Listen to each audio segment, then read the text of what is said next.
I think it's about that time that we put this conversation to rest. So today we're going to talk about what it is that real women bring to the table once and for all.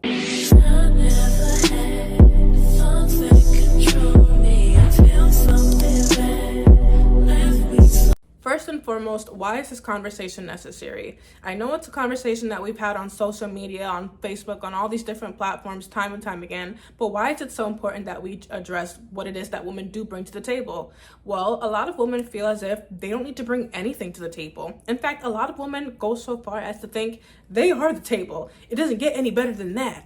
But if you're not bringing any substance to a relationship or anything that's intangible that can help someone else, what's the point? Typically, a lot of modern women respond to this question by saying, oh, I bring myself, or I bring this amount financially, or I can cook, physical things that anyone can do for themselves. A lot of men can cook, a lot of men can clean, a lot of men can take care of themselves, really. So what is it that makes you different compared to all those other women that can do that can actually contribute to the fulfillment of a relationship? Because a relationship is more than just money. A relationship is more than just food. It's more than just cleaning. It's more than that. There's a lot of intricacies that goes into fulfilling a marriage, in essence. So let's get into it. Number one, a real woman brings emotional intelligence to the table or to the relationship. When we refer to the table, we're referring to the relationship, just to set that straight. A lot of women have intelligence. They went to school, they got their masters, their bachelors, associates, PhDs, whatever it is, you name it.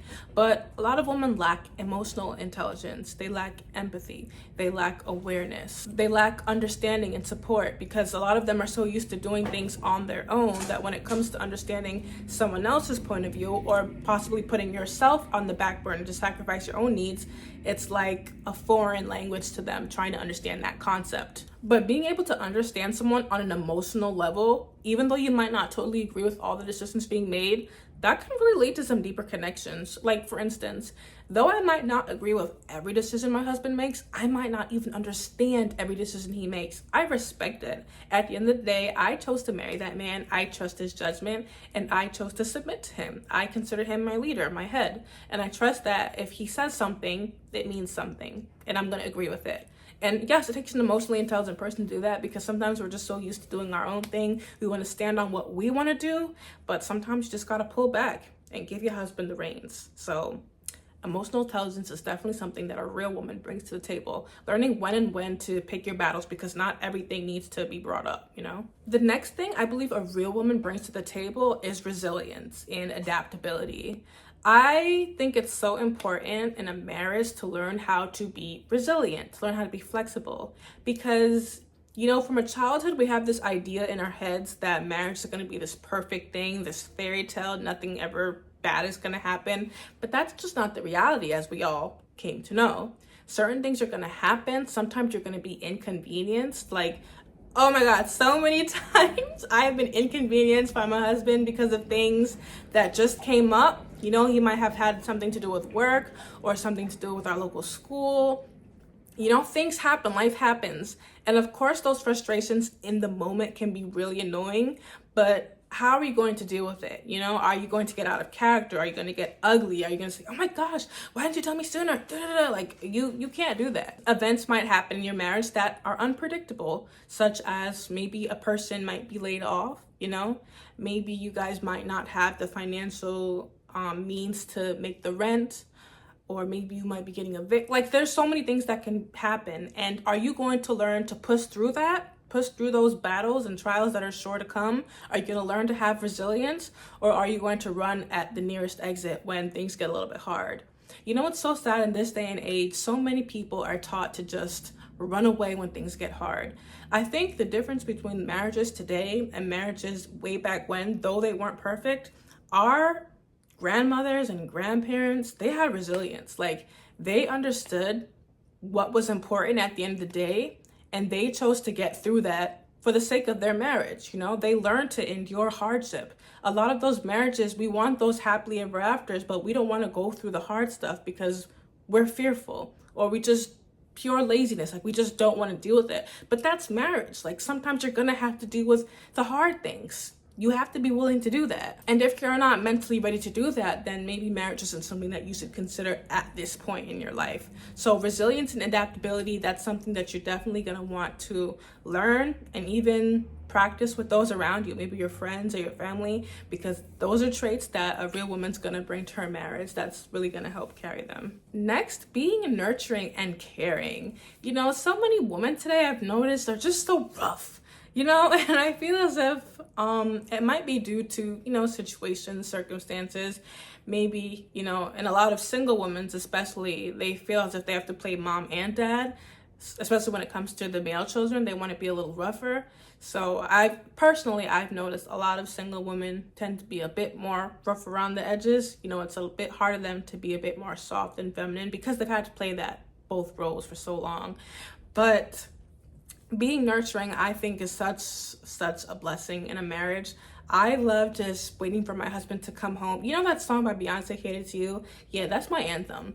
I want to cater to you. I want to see how it is that I can make your day. What would you like to eat, honey? Would you like some dessert today? Here, I got your favorite slippers. I'm willing to do it all for you because that's in my nature to do so, to just nurture and look after my husband. I think so much times when we think of the word nurturing, we think of it only associated with kids. You can nurture your words. You know, when an argument starts to, or a conversation rather, starts to get a little heated, you can tone it down by saying, you know, honey, I understand. I'm sorry I made you feel that way. Or, okay, honey, I understand. I apologize. I'll do that. You know, like you can tone things down. You can nurture your words in a way to prevent something from escalating to something it didn't need to be. And I know it's easier said than done, but sometimes we got to be the bigger person and do that, you know, just for the sake of peace. I think another tribute or trait rather that a real woman brings to the table is that of leadership. And not leadership in the sense that I'm going to run everything and not let my husband do anything. No, but leadership in the sense of your husband doesn't have to come home and tell you to do stuff. Like, you know, as a woman, you need to take the initiative to make sure that the clothes are done.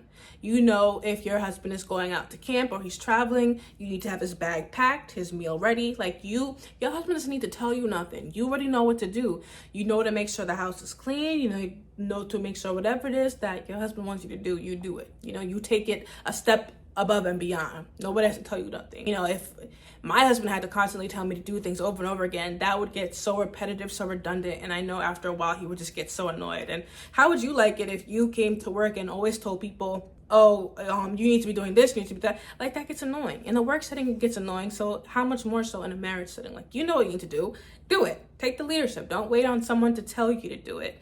Take the initiative. Another trait I believe real women bring to the table or the relationship is that of conflict and resolution. And I believe this can also go into communication as well. That was going to be my next point, but I think I'll just tie them together. I think being able to have conflict and resolution skills is something that every woman should desire to have, every woman. And that takes time because so often we like to complain. We like to complain about little things. We like to complain about big things. But oftentimes with those complaints, we don't offer any type of solution as to how we can overcome said problem that's being complained about. I know for me personally, I'm trying to come to the point where if I can't offer any type of solution, like I don't want to complain about it. Like, what's the point of bringing it up? You know, what's the point of me complaining about something, voicing it to you if I don't have any way to overcome it? So me personally, I like to brainstorm some things. Like I might say, hey honey, I've noticed this, or this has been bothering me. How about we do this instead, you know? And of course you can brainstorm with your partner too, but me personally, I like to have things already in mind that I can bring to the table to voice. And I think being able to find solutions that work for everyone, you know, being able to see things from a different perspective really helps to shape the relationship too in a better light. And then of course, communication, you know, learning how to speak to your husband. We're not going to speak to our husbands ratchet or ghetto or like a child. We're not going to talk down to them. We learn how to speak with femininity. We learn how to speak gently. gently and softly. And if you don't know how, check out one of my videos. Recently, I did post the art of femininity when it comes to communication to give us some examples on how to do just that. So make sure you check out that video. But yes, being able to articulate what it is that you want, because sometimes we say things and it's like we expect our husbands to be mind readers, like, oh, you just know what I want. But sometimes we don't even know what we want. We just know that we're upset or we're annoyed, but we don't even know what's bothering us. Like, I remember the other day I was telling my husband, I woke up one morning and I was just so upset. And, you know, I was with our dog and I was upset at the dog, and I was about to walk it and I'm like, wait a second, like, I really had to stop and self-examine and say, why is it that I'm upset? Why am I projecting on the dog? The dog didn't do nothing to me. Like, why am I upset? And through some careful examination, I found out that it was really an issue within me, something that I was going through that morning that made me upset. So again, being able to actually articulate what it is that you might want or need, or any ideas that you might have, and actively listen. Don't just listen to reply. Actively listen to hear someone else's perspective is a great attribute to have. Real women also bring self-awareness to the table. We bring accountability, okay? I know that's a word not a lot of people like to hear, but in order to sustain a marriage, what I'm learning, you have to be able to admit when you're wrong. You have to be able to take accountability for your actions in order to, how can you apologize to someone if you don't even know what it is that you did? You're just saying sorry to say sorry. That's not going to do anything. You need to truly understand what it is that might have upset this person, though it wasn't even your intent. Some of us, sometimes we don't even feel the need to apologize because it might not have been your intent to hurt someone. Whether it was your intent or not, obviously what you did hurt someone else's feelings, and you need to take ownership for that. Apologize for that. No, it wasn't your intent, but what you said or did or didn't do caused someone's actions, or feelings rather, to be hurt. So you need to take ownership for that. And you need to take ownership to just learn where you were wrong in different situations. Maybe you raised your voice at your husband, or maybe you spoke to him in a demeaning tone. Maybe you said that you were going to do something and things got busy, you got caught up and you didn't get to do it, and now your husband's upset and you feel as if he's not understanding you because you got busy. That's understandable, you know, things happen, but you do need to take ownership that you said you were going to do it, and even though you didn't, you know, apologize for that regardless. It's a lot of self-sacrifice, okay? Accountability is not easy. It's a lot of putting yourself less for the betterment of someone else, because it's not always about you, and sometimes you are the toxic one too. And you know, honestly, I feel as if I can go on and on and on, because there's just so many intangible traits that we can all learn to develop in order to strengthen our marriages, but I will end on this note. A real woman brings her faith to the table. That's honestly what separates our marriages from those in the truth and to those of the world. We understand our purpose. We understand our roles. It is through my faith, through studying the examples of my Heavenly Father, yes, but also the righteous examples of those who came before me, that I understand too how to be a soft and feminine wife, that I understand how to support my husband, that I understand how to overcome those trials, how to be resilient. Through my faith, I learned how to develop conflict and resolution skills. I learned how to take accountability. Like, literally everything that we need to know is in the Bible. The template is there. The template is there. It's just, are you going to pick it up and learn to study and pray and apply that which you've read, that which was already given to us? And if you need some advice on how to maintain that, I also made a video on how to be more consistent in studying your Bible as well. But yes, those are all the tips that I have for you guys today on what is it that a real woman brings to the table. I pray that this video was helpful. I pray that it was insightful. I pray that it might challenge someone's point of view out there who might have been thinking that maybe they were the table or they didn't have to bring anything to the table. I hope that this video shut those views down and that we can finally put this conversation to rest, because women, we need to bring so much more than ourselves to the table, okay? I'll see you guys in my next one. Shalom.